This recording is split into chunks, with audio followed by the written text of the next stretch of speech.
Hello दोस्तों, मैं मुकेश यादव आप सभी को अपने इस YouTube channel GS world wide पर हार्दिक स्वागत करता हूं। इतिहास कैसे है जो आपको पढ़ा जाता है, ये है जो आपको बहुत जानकारी होना जरूरी है। और प्रमुख पुस्तक के बारे में इसमें है जो पढ़ेंगे, जो कि सभी एग्जाम के लिए काफी महत्वपूर्ण है। तो कहा जाता है कि इतिहास तो इति प्लस ह प्लस आस, ये तीन शब्द से मिलकर है जो आपको इतिहास बना है। इति का अर्थ होता है आपको अतीत में, इति का अर्थ होता है अतीत में।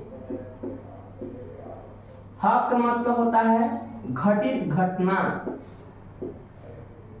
घटित घटना। और आस का अर्थ होता है लिखा हुआ, लिखा हुआ। अर्थात कहने का अर्थ है कि अतीत में घटित घटना को जो लिख दिया जाता है उसी को इतिहास कहा जाता है। अतीत मतलब आज से लाखों करोड़ों साल पहले जो भी आपको इतिहास है जो घटित घटना पर लिख दिया जाता है उसी को है जो कहा जाता है इतिहास। तो इतिहास इति प्लस ह प्लस आस, अर्थात अतीत में घटित घटना को इतिहास कहा जाता है। अब कहेगा इसका परिभाषा क्या होता है इतिहास की, तो परिभाषा है जो कई तरह से आपको दिया जा सकता है। जैसे में हम लोग देखेंगे कि मानव जीवन को भौगोलिक रूप से परिवर्तन करता है, स्थानांतरित करता है, उसे इतिहास कहा जाता है। तो मानव जीवन को भौगोलिक रूप से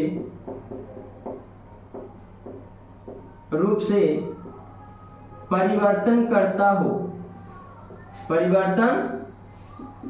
करता हो उसे इतिहास कहा जाता है। या दूसरा परिभाषा देखेंगे कि अतीत में घटित घटना को, अतीत में घटित घटना को लिखा जाता है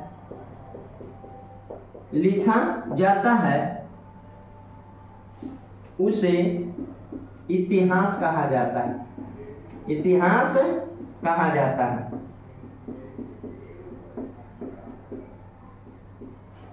क्लियर है तक? अब कहेगा आपको कि इतिहास के है जो आपको पिता किसे कहा जाता है, तो इतिहास के पिता है हेरोडोटस। हेरोडोटस इतिहास के पिता कौन है आपको? हेरोडोटस। हेरोडोटस कहाँ के हैं? तो यूनान के। कौन सा देश के? यूनान, जहां से सिकंदर आया था। तो इतिहास के पिता कौन है? हेरोडोटस। इतिहास को दो भाग में बांटा गया, पहला है जानकारी के स्रोत और दूसरा है आपको कालखंड या भाग, या इसी को कहिए प्रकार। तो आइए हम लोग देखते हैं। सबसे पहले है जो आपको जानकारी के स्रोत।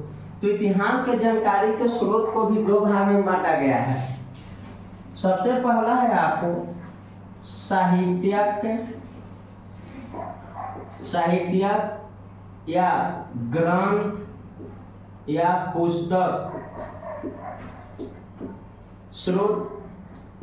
तो पहला जानकारी में स्रोत में है आपको साहित्यिक स्रोत, और दूसरा है जो जानकारी के स्रोत में है पुरातात्विक साक्ष्य, पुरातात्विक साक्ष्य। और ये दो आधार पर है जो आपको इतिहास लिखा जाता है। इतिहास है जो मुख्य रूप से दो आधार पर लिखा जाता है, साहित्यिक यानी पुस्तक के आधार पर और पुरातात्विक साक्ष्य के आधार पर। पुरातात्विक साक्ष्य कहने का अर्थ है पुराना वस्तु के आधार पर। तो पुराना वस्तु के आधार पर है जो आपको लिखा जाता है इतिहास, या पुस्तक के है जो आपको मिलने वाले पुस्तक के आधार पर लिखा जाता है। तो सबसे पहले देखेंगे कि पुरातात्विक साक्ष्य में है जो किस आधार पर है जो लिखा जाता है। तो पुरातात्विक साक्ष्य में सबसे पहले आता है आपको पाषाण। पाषाण कहने का अर्थ है आपको पत्थर, तो मिलने वाले पत्थर के आधार पर। उसके बाद है आपको अभिलेख है, तो मिलने वाले अभिलेख के आधार पर। उसके बाद है आपको भवन, भवन के बाद है आपको कला, कला दो प्रकार के होते हैं, चित्रकला और दूसरा है आपको मूर्ति कला, चित्रकला और मूर्ति कला। और इसके बाद है आपको उस समय के प्रमुख मुद्रा, ये सभी के आधार पर है जो आपको लिखे जाते हैं, जिसको कहा गया पुरातात्विक साक्ष्य। तो इतिहास के है जो आपको पुरातात्विक साक्ष्य हम लोग आगे पढ़ेंगे। दूसरा पार्ट में हम लोग है जो आपको इसमें देखें कि साहित्यिक स्रोत यानी ग्रंथ के आधार पर। तो ग्रंथ कौन कौन सा है आपको, तो कहा जाता है कि इतिहास के जानने के लिए ग्रंथ को भी दो भाग में बांटा गया है। एक है आपको भारत का ग्रंथ और एक है आपको विदेश का ग्रंथ। विदेश या इसे तो कहिए विदेशी वृत्तांत, विदेशी वृत्तांत। तो कहा जाता है आपको कि इतिहास को जानकारी के लिए सबसे पहले भारत वाला देखेंगे ग्रंथ और दूसरा में है विदेश वाला। तो विदेश वाला में है जो आपको स्रोत है, तो सबसे पहला है आपको इंडिका पुस्तक, इंडिका पुस्तक। और इंडिका पुस्तक के है जो आपको रचनाकार है मेगास्थनीज, मेगास्थनीज। इंडिका पुस्तक के रचनाकार कौन है आपको, मेगास्थनीज। दूसरा में है जो आपको विदेश में देखेंगे प्रमुख पुस्तक, वो है आपको रेहला, जो कि रेहला के है जो आपको लेखक इब्न बतूता।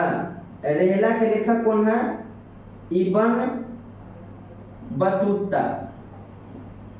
तो कहा जाता है आपको कि इंडिका पुस्तक के लेखक मेगास्थनीज, ये है जो चंद्रगुप्त मौर्य के है जो आपको समय में राजदूत के रूप में आया था यूनान से। सेल्कस निकेटर के है जो आपको राजदूत था, कौन, मेगास्थनीज। और दूसरा है जो आपको रेहला ग्रंथ के लेखक है इब्न बतूता, जो कि इब्न बतूता है जो मोरक्को देश से चल करके भारत में आया था। तुगलक वंश के शासन काल में मोहम्मद बिन तुगलक के शासक थे तब।